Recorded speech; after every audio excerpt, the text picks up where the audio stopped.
रसूलों के अमाल 8वां बाब। साउल कलीसिया को सताता है।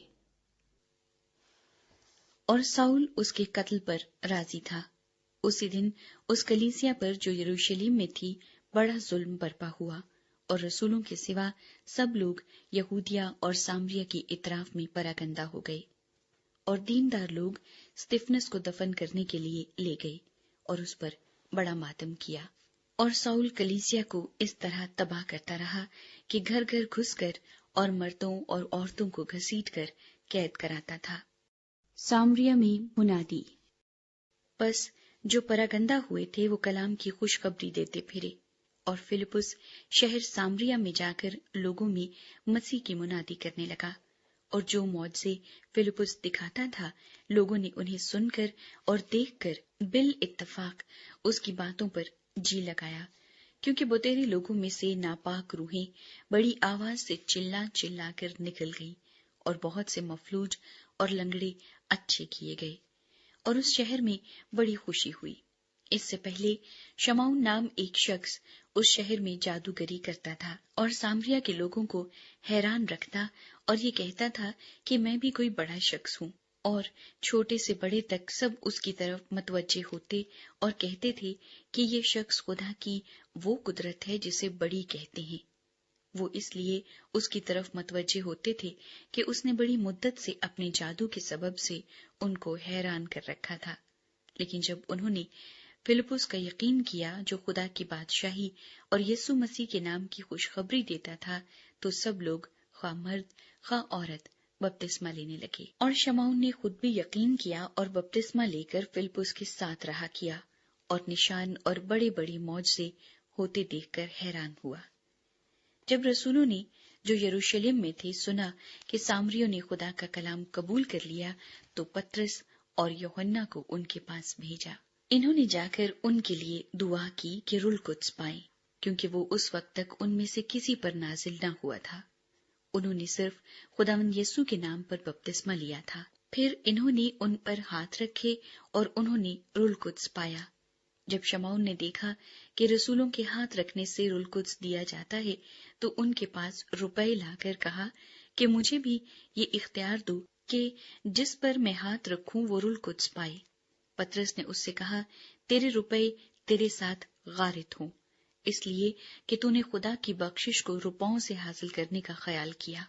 तेरा इस अमर में ना हिस्सा है ना बखरा, क्योंकि तेरा दिल खुदा के नजदीक खालिस नहीं।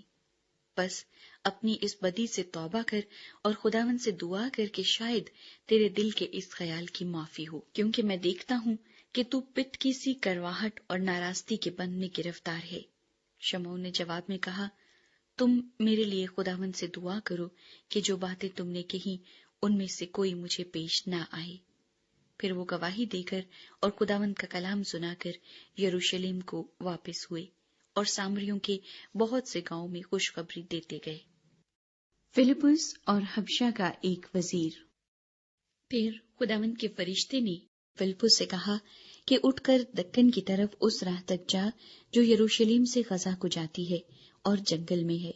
वो उठकर रवाना हुआ तो देखो एक हबशी ख्वाजा आ रहा था। वो हबशियों की मलका कंदाके का एक वजीर और उसके सारे खजाने का मुख्तार था और यरूशलेम में इबादत के लिए आया था। वो अपने रथ पर बैठा हुआ और यसाया नबी के सहीफे को पढ़ता हुआ वापस जा रहा था। रूह ने फिलिपुस से कहा कि नजदीक जाकर उस रथ के साथ हो ले। बस फिलिपुस ने उस तरफ दौड़कर उसे यसाया नबी का सहीफा पढ़ते सुना और कहा कि जो तू पढ़ता है उसे समझता भी है। उसने कहा, ये मुझसे क्यों कर हो सकता है जब तक कोई मुझे हिदायत न करे। और उसने फिलिपुस से दरखास्त की कि मेरे पास आ बैठ। किताब मुकद्दस की जो इबारत वो पढ़ रहा था ये थी कि लोग उसे भीड़ की तरह ज़बह करने को ले गए, और जिस तरह बर्रा अपने बाल कुतरने वाले के सामने बेज़बान होता है, उसी तरह वो अपना मुंह नहीं खोलता। उसकी पस्त हाली में उसका इंसाफ न हुआ, और कौन उसकी नस्ल का हाल बयान करेगा, क्योंकि जमीन पर से उसकी जिंदगी मिटाई जाती है। ख्वाजा ने फिलिपुस से कहा, मैं तेरी मिन्नत करके पूछता हूँ कि नबी ये किसके हक में कहता है, اپنے یا کسی دوسرے کے؟ فلپس نے اپنی زبان کھول کر اسی نوشتے سے شروع کیا اور اسے یسوع کی خوشخبری دی، اور راہ میں چلتے چلتے کسی پانی کی جگہ پر پہنچے۔ خواجہ نے کہا، دیکھ، پانی موجود ہے، اب مجھے بپتسمہ لینے سے کون سی چیز روکتی ہے؟ بس فلپس نے کہا کہ اگر تو دل و جان سے ایمان لائے تو بپتسمہ لے سکتا ہے۔ اس نے جواب میں کہا، میں ایمان لاتا ہوں کہ یسوع مسیح خدا کا بیٹا ہے۔ بس اس نے رتھ کو کھڑا کرنے کا حکم دیا اور فلپس اور خواجہ دونوں پانی میں اتر پڑے اور اس نے اس کو بپتسمہ دیا۔ جب وہ پانی میں سے نکل کر اوپر آئے تو خداوند کا روح فلپس کو اٹھا لے گیا اور خواجہ نے اسے پھر نہ دیکھا، کیونکہ وہ خوشی کرتا ہوا اپنی راہ چلا گیا۔ اور فلپس اشدود میں آ نکلا اور کیسریا میں پہنچنے تک سب شہروں میں خوشخبری سناتا گیا۔